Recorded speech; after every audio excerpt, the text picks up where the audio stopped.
Hi guys, welcome back to How to Maximize. In this video, I'm going to show you how to fix live wallpaper not supported on TikTok app, right? So let's go into the TikTok mobile application here, and basically you have to go to the profile. Then you have to click on the top three lines. You can see the horizontal line, right? So just click on there.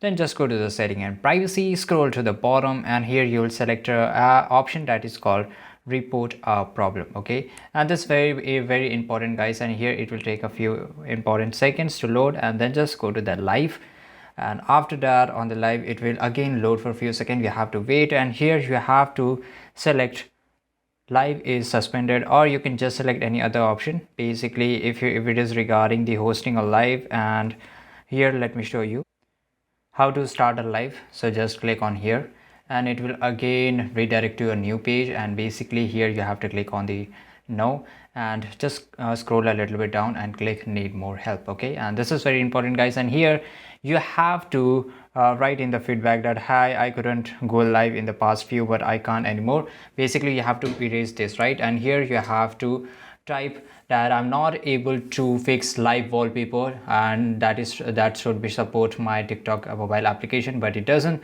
So just can you fix this problem as soon as possible, and after that you can just put a screenshot here, and they will definitely report back to you in the next 24 hours through your email address. So don't forget to add your email address here, and they will fix the problem, right? So this is it, guys. If you found this video really helpful, make sure to like this video, subscribe our channel, and thanks for watching.